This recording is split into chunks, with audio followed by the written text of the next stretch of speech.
मुख्यमंत्री माझी लाडकी बहीण योजनेचा GR आपण काढला आणि या योजनेतील पात्र महिलांना महिन्याला विजयराव 1,500 रुपये, वर्षाला 18,000 रुपये आमचं सरकार देणार आहे। आणि कोणी शंका बाळगण्याचं कारण नाही, जुलै महिन्यापासून या 1 तारखेपासून कालच्या हे काम हा निर्णय झालेला आहे।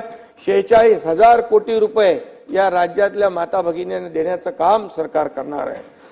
आणि त्याच्यामध्ये एकच सांगेन, काही लोकांना वाटतं 15 दिवसात हे फॉर्म भरा आणि पुढे काय होणार, तर त्याच्यामध्ये मी खुलासा करू इच्छितो, जो आपल्याकडे जुना डेटाबेस आहे त्याची सगळी माहिती घेऊन आपण त्याच्यावरती ज्यांचं आहे, जे BPL खाली आहेत 2.5 लाखापेक्षा ज्यांचं उत्पन्न कमी आहे त्यांचं आपण तात्काळ आपण त्यांचा DBT त्यांच्या खात्यात जमा करू। त्यांचा समजा जुलै महिन्याच्या एंडला आलं, ऑगस्ट महिन्यात त्यांची प्रोसेस कंप्लीट झाली तर जुलै आणि ऑगस्टचे 2 महिन्याचे पैसे मिळतील। सप्टेंबरला झालं तर जुलै ऑगस्ट सप्टेंबरचे पैसे मिळतील। त्याच्यात आम्ही विजयराव एक आणखी दुरुस्ती केली, 60 ऐवजी आम्ही 65 केलं, 65 वर्ष। आणि जमिनीची अट जी आहे ती पण काढून टाकली। हे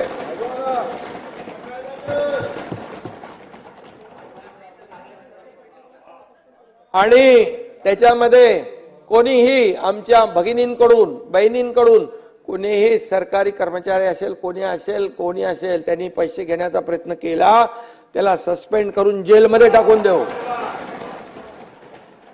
त्या माझ्या माता भगिनींना मी अगदी जाहीरपणे सांगतोय, कुणालाही 1 रुपया द्यायचा नाही आणि जो मागत असेल त्याची तक्रार करा, त्याला जेलच्या आतमध्ये टाकून त्याला बाहेर येऊ देणार नाही। आता एकाला करून आलोय, माझ्या बहिणी आल्या होत्या, त्यांनी माझी ओवाळणी करून राख्या बांधल्या, त्या बहिणींना मी धन्यवाद देतो। आणि खरं म्हणजे महिलांचा सन्मान करणं ही महाराष्ट्राची संस्कृती आहे ताई, बरोबर ना। आणि त्यामुळे आम्ही GR काढला, त्याला टीका सुरू झाली, त्याच्यामध्ये हक्कभंग आणू असं म्हटलं, परंतु ते काय होत नाही विजयराव। हक्कभंग तुमचा विरोध आहे का याला, विरोध योजनेला आहे का, तसं सांगा। आणि म्हणून आणि त्यामुळे त्याच्यामध्ये काही लोक म्हणाले, अरे बहिणींचं लाडक्या भावांचं काय, असं काही लोक म्हणाले। पण आम्ही तेही केलं आम्ही विजयराव, लाडक्या भावांचा देखील आम्ही निर्णय घेतला। अप्रेंटिसशिप 10 लाख मुलांना देतोय आम्ही, 10 लाख। हे ऐतिहासिक निर्णय आहे, 6,000, 8,000, 10,000 रुपये महिन्याला। आणि म्हणून त्याची अंमलबजावणी तात्काळ झाली पाहिजे, यासाठी देखील त्याची व्यवस्था आम्ही करतोय। सध्या BPLचा डेटाबेस मी आताच म्हणालो त्याचा उपयोग करण्याला सांगितलंय, म्हणजे नोंदणीसाठी महिलांच्या मोठ्या रांगा लागणार नाहीत, त्यांची गैरसोय होणार नाही भगिनींची, याची देखील आम्ही काळजी घेतोय। आणि म्हणून आज मी आपल्याला एवढंच सांगतो की राज्यातल्या महिलांना देखील मी आश्वस्त करू इच्छितो की तुम्हाला या योजनेमध्ये कुठेही अडचण येणार नाही, येऊ दिली जाणार नाही। कुणी विचार करण्याची आवश्यकता नाही की 15 दिवसात नाही भरलं तर योजना गेली। आम्ही सगळे भाऊ आपल्या सोबत आहोत, एवढीच या ठिकाणी मी आपल्याला खात्री देतो। आणि त्यामुळे काळजी करू नका। खरं म्हणजे ज्या घरातली अध्यक्ष महोदय लक्ष्मी सुखी, त्या घरातली समृद्धी पक्की।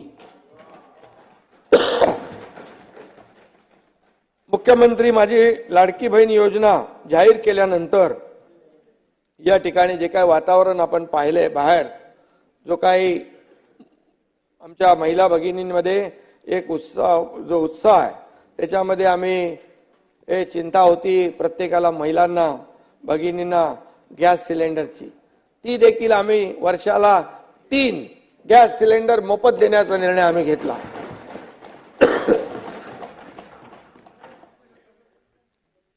एवढंच मी सांगतो की जी गर्दी आता होती आहे सगळीकडे, आपल्या जिल्हाधिकाऱ्यांना देखील आम्ही आदेश दिलेले आहेत की आमच्या भगिनींना त्रास होऊ नये।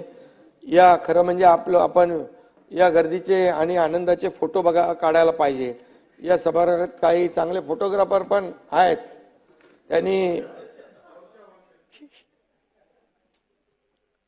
एरियल फोटोग्राफी सोडून जमिनीवरचे फोटो देखील काढले पाहिजेत.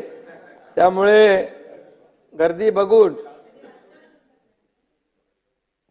त्यांचे देखील चेहरे फोटो काढण्यासारखे होतील अशा प्रकारची गर्दी आणि अशा प्रकारचा आनंद सगळीकडे आहे. आणि म्हणून मुलीच्या जन्मापासून लेक लाडकी योजना विजयभाऊ आम्ही चालू केली. आता मुलींच्या शिक्षणाचं देखील आम्ही चिंता मिटवलेली आहे. घर चालवताना होणारी गृहिणीची ओढाताण जी आहे ती आपण लाडकी बहीण आणि मुख्यमंत्री अन्नपूर्णा योजनेमधून मिटवली. मुलगी शिकली, प्रगती झाली असं आपण म्हणतो, परंतु शिक्षणासाठी पैसे नाहीत असं म्हणून एका मुलीने आत्महत्या केली होती. अध्यक्ष महोदय, मला ही बातमी 12:30-1 ला कळल्यानंतर मी रात्री चंद्रकांत दादा असतील 1:45 वाजता मी चंद्रकांत दादांना फोन केला आणि त्यांनी फोन उचलला. त्यांना म्हणालो मी की उच्च शिक्षणासाठी आपण जे अर्धे पैसे देतो, प्रतिपूर्ती करतो, ते आपण पूर्ण शिक्षणाचा जो खर्च त्या मुलींचा उचलला तर त्याच्यावर किती पैसे खर्च होतील याचं जरा हे करा. मग अजितदादांशी ते बोलले आणि त्यानंतर संपूर्णपणे मुलींना उच्च शिक्षण देखील विनामूल्य करण्याचा शासनाने निर्णय घेतलेला आहे. 100% फी आपण त्यांची भरतोय.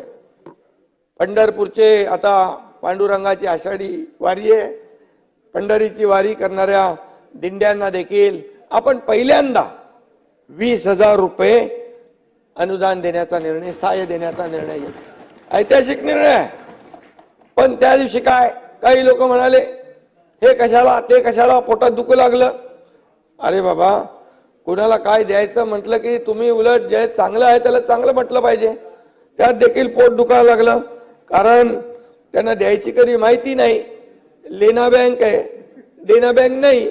इथं दोन्ही हाताने आम्ही देतो. आणि तुकाराम महाराज म्हणाले, नाही निर्मळ मन तर काय करील साबण.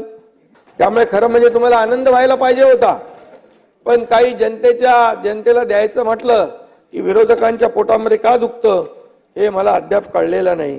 चांगल्याला चांगलं म्हणायचं असतं, तसं तुम्ही इकडून तिकडे गेलेला आहात. त्यामुळे बाळासाहेब नेहमी सांगायचं, चांगल्याला चांगलं म्हणा, जिथं चुकत असेल तिथं सूचना करा, परंतु चांगल्याला चांगलं कधी विरोधी पक्षाने म्हटले असं माझ्या ऐकिवात नाही. परंतु कौतुक करता येत नसेल तर बिनबुडाची टीका तरी आपण टाळली पाहिजे. हे काय आहे बाबा? हा, विजय वडेट्टीवारांचं चाललंय तुमचं नाव घेतल्यामुळे. त्यामुळे मी आपल्याला एवढं सांगतो, मुख्यमंत्री माझी लाडकी बहीण योजना म्हणजे महायुतीच्या, मी असेन, आमचे दोन्ही उपमुख्यमंत्री, आमचे सर्व सहकारी, या सर्व महायुतीच्या भावंडांकडून माझ्या माता भगिनींना माहेरचा आहेर दिलेला आहे आम्ही.